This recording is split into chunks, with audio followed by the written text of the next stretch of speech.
What's up, collectors and Transformers enthusiasts? Today we're going to be taking our first look at Transformers Studio Series Deluxe class Wheeljack from Transformers Bumblebee.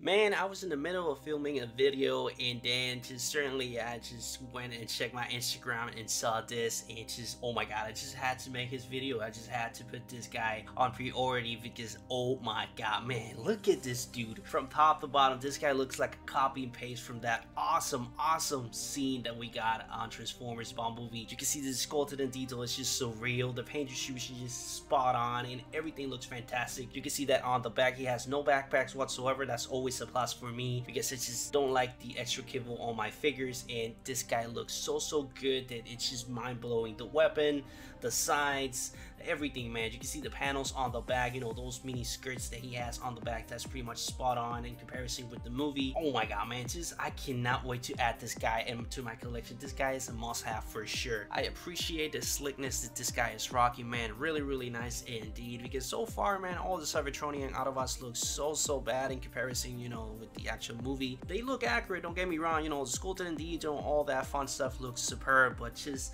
the mobility, the posability, you can barely do any poses with those guys, and I just hate the panels that they have pretty much all over the body. It just makes it impossible to pose them, and you can see that this guy looks really slick and has some nice potential to, you know, do some nice poses, some nice B-rolls with this guy. Also, you can see that the wheels are nicely hidden on the back, and I appreciate that as well. That's really accurate to the movie representation, because on the movie we didn't saw no vehicle panels, no wheels, no nothing. It was just all slickness, all robot mode, and you can see that this guy executes that perfectly. And for a comparison, so you guys can see what I'm talking about, you can see that this guy from top to bottom, this guy is 100% accurate, not bad at all. And you can also see what I was telling you guys, that, you know, he has no wheels, no vehicle panels, no nothing. The only thing you see is pretty much the pure robot mode that this guy has.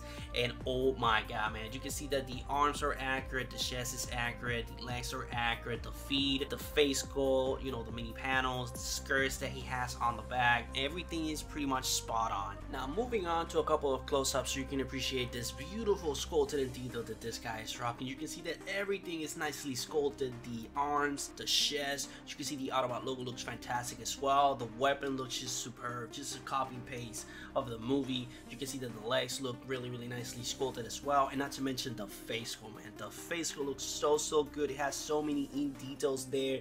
You can see, you know, the blue, the silver, the blue eyes, the dark gray that he's rocking on the face skull, man. Everything looks fantastic. Last but not least, for a comparison, so you guys can see how he scales, how he looks with the rest of the Autobots. Here we have Bumblebee and Clip Jumper next to him, and as you can see, they scale beautifully, really nicely done, and really accurate to the movie representation. And this is what I was telling you guys, that you can see that they have so many panels hanging off the legs and the backpack. That looks so ugly, and you can barely do any poses with them. And you can see the Wheeljack looks so good in comparison to those two. He looks just fantastic. It looks like hasbro just took him out of the movie and made it straight up into a figure, and I love it. And in terms of the Decepticons, or well, the Seekers, you can see that Starscream looks really big in comparison to him. He looks really small and puny, and that's exactly how they're supposed to look. They're supposed to look really small in comparison to the Decepticons, especially the Seekers. So nicely done indeed. And this is pretty irrelevant, but if you're interested how he looks next to the Netflix or Siege version of Wheeljack, here is how he looks. And he looks a little bit smaller than him, but like I told you, this is irrelevant. And finally, moving on into the vehicle mode, this was the unknown area. Like, we didn't even know how he was gonna look on his vehicle mode, because, you know, there were not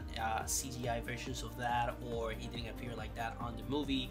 So we thought that they were just gonna copy and paste the Clip Jumper / P127 mode into this guy, and thank God they didn't do that, because as you can see, this guy looks so good on his own unique vehicle mode. I mean, he looks so sleek, it looks so good. The windows, the mini skirt that he has on the front, the slickness, the spoiler as well. You can see that he's rocking the same wheels, but just the whole vehicle overall is completely different to the B127 vehicle mode. Also, you can see that it's sculpted in detail, and the paint distribution translates really well into the vehicle mode itself, and you can see that it looks really truthful to the D1 representation in terms of color. You can see the green, you can see the slight red.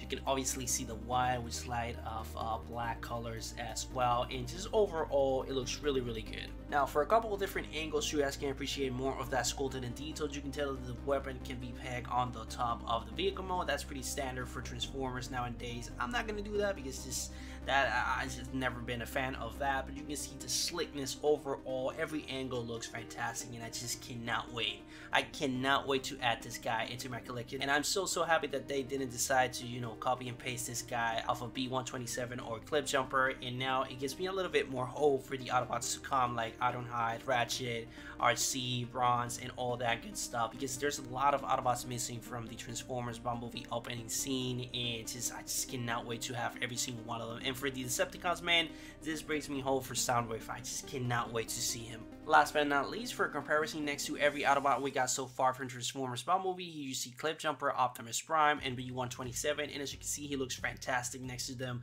Optimus, though, he looks out of place because he's rocking his Earth vehicle mode, and it's just out of place. But for the B127 and Clip Jumper mode, you can see that they look fantastic next to the Wheeljack vehicle mode, and I just, again, I cannot wait, man. I'm so hyped for this guy. He looks so good, it's almost mind-blowing. You can see that the wheels are well exactly the same as the other ones, so I am pretty sure that the rest of the Autobots are gonna have that sort of aesthetics on the wheels, you know, that Cybertronian look. And I don't mind it at all because it looks really good. In terms of the Decepticons, you have an idea of scale and how he looks. Here we have Starscream again, and oh my god, just like the Roller mode, he looks really puny, really small, and he looks like he is about to get slapped by Starscream because he looks so menacing next to him. He looks so small and so cute, man, but really nice indeed, really accurate as well. And again, like I told you before, irrelevant, but if you're interested to see how he looks next to the Siege version of Wheeljack, this is how they look. And as you can see, he looks really faithful to the G1 representation. Like I told you, the colors are pretty much spot on. The green, the red, the white, everything is the way it's supposed to be, and I'm really happy about this. In my wildest dreams, I thought that I was gonna see this guy this soon, and oh my god, man, I'm still just mind blown how this guy looks, because I was doing, you know, the blaster video, and I was, you know, recording and all that good stuff to upload it tomorrow, and then I saw this and I was like, what the hell? Like, this guy looks so good. I just had to, you know, press a pause on the blaster video and do this guy first, because it's priority. Like, it looks too good to leave it behind, and you know, for the blaster video then eventually it's gonna get released, but this guy, like I said, priority. That being said, that brings us to the end of the video. As always, leave your thoughts in the comments down below. I'm really interested to see your opinion on the subject, especially what you think about him. What are your overall thoughts? You're gonna go ahead and pick him up? Is this a must-have for you in your opinion, or are you excited to see the upcoming Autobots on the future? Soundwave, leave that on the comments. But that's pretty much it for the whole thing. I hope you enjoy. If you did, please leave a like. It really helps you to algorithm and helps my videos get out there in a while. So if you get anything, any value in my content, please subscribe, and I will see you on the next video. But that's pretty much it for Transformers Series Deluxe Class Wheeljack from Transformers Bumblebee.